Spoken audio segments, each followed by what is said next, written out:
జిల్లాలో సంచలనం సృష్టించిన ఈ నూకరాజు ఫ్యామిలీ ఆత్మహత్య కేసు నిందితుడిని పోలీసులు అరెస్ట్ చేశారు.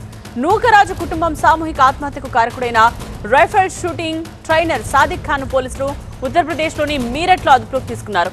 గత 5 రోజులుగా పోలీసుల కళ్లు కప్పి తప్పించుకు తిరుగుతున్న ఆయనను చాకచక్యంగా పట్టుకున్నారు.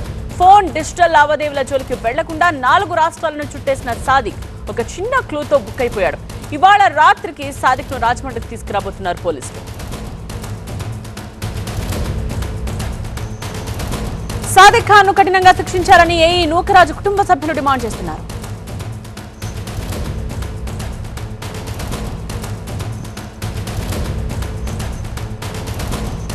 సాదిక్ ఖాన్ ను ఎలా పట్టుకున్నారు, ఎప్పట్లోగా రాజమహేంద్రవరానికి చేరుకుంటారు, ఈ కేసులో తదుపరి విచారణ ఎలా ఉండబోతోందో మా ప్రతినిధి సత్య అందిస్తారు. సత్య,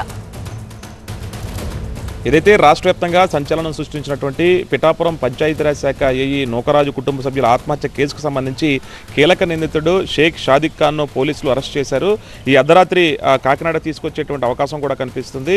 స్థానికంగా ఉన్నటువంటి ఢిల్లీలో మిరాట్లో అతను అదుపులోకి తీసుకున్నారు. మొత్తం దాదాపుగా 4 రాష్ట్రాల్లో 5 రోజులు మకాం వేశాడు. అందులో భాగంగా కర్ణాటక, సోలాపూర్తో పాటు ముంబయి తిరిగి ఢిల్లీ చేరుకున్నటువంటి సాదిక్ ఖాన్ని పోలీసులు అదుపులోకి తీసుకున్నటువంటి పరిస్థితి. అయితే ఏఈ నూకరాజు కుటుంబం మొత్తం కూడా ఆత్మహత్య చేసుకున్న ఘటనకు సంబంధించినటువంటి సాదిక్ ఖాన్ను అంత హింసించాడంటూ కూడా కుటుంబ సభ్యులు టీవీ9తో కూడా మాట్లాడారు.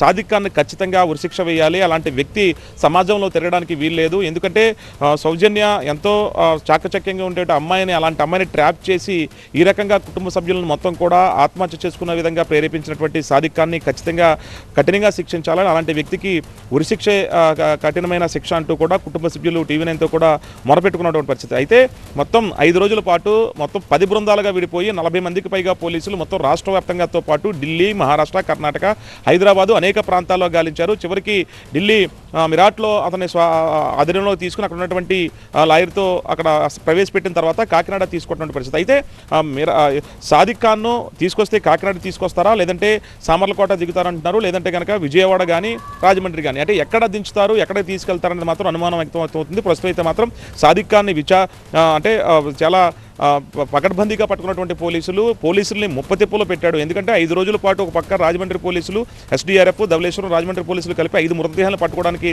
చాలా ఇబ్బందులు పడిన నేపథ్యంలో గోదావరిలో గాలించి మొత్తం కూడా కుటుంబ సభ్యులకి మొత్తం 3 మృతదేహాలు, అటు నూకరాజుతో పాటు కూతురు సౌజన్య, అలాగే సౌజన్య తల్లి మీనా మృతదేహాన్ని కూడా కుటుంబ సభ్యులకు అప్పగించారు. పోస్ట్ మార్టం పూర్తయిన తర్వాత వాళ్ళు తీసుకెళ్లినటువంటి పరిస్థితి. అయితే ఎవరైతే నిందితుడు షేక్ షాదిక్ ఖాన్ సాదిక్ ఖాన్ మీద ఖచ్చితంగా కఠిన చర్యలు తీసుకోవాలనే డిమాండ్ మాత్రం వినిపిస్తుంది. ఈ అర్ధరాత్రికి కాకినాడ పోలీసులు సాదిక్ ఖాన్ని అదుపులోకి తీసుకుని విచారించబోతున్నారు. తదుపరిగా కుటుంబ సభ్యులు కానవచ్చు, అటు ఎవరైతే జూలై 2వ తారీఖున చనిపోయినటువంటి సౌజన్య భర్త రావులపాలెనికి చెందినటువంటి జగదీశ్వర్ రెడ్డి ఎవరైతే స్నేహితులు ఉన్నారో వాళ్ళు కూడా ఈ సాదిక్ ఖాన్ మీదే ఎక్కువగా ఫిర్యాదులు అయినట్టుగా తెలుస్తుంది. ఇప్పటికే జగదీశ్వర్ రెడ్డి తండ్రి భాస్కర్ రెడ్డి కూడా ఈ మరణ వాంగ్మూలాల మీద ఎవరైతే సూసైడ్ లెటర్లు రాశారో ఆ లెటర్ల మీద కూడా ఖచ్చితంగా చర్యలు తీసుకోవాలంటూ కూడా ఇప్పటికే సర్పవరం పోలీసులు కేసు నమోదు చేశారు. ఇటు రాజమండ్రి పోలీసులు కేసు నమోదు చేశారు. సాదిక్ ఖాన్ వచ్చిన తర్వాత ఈ కుటుంబం ఆత్మహత్యకు సంబంధించి సాదిక్ ఖాన్ వ్యవహార శైలి మీద కూడా ఫోకస్ పెట్టబోతున్నారు. స్నేహితులు అలాగే తల్లిదండ్రులు ఇప్పటికే విచారించారు.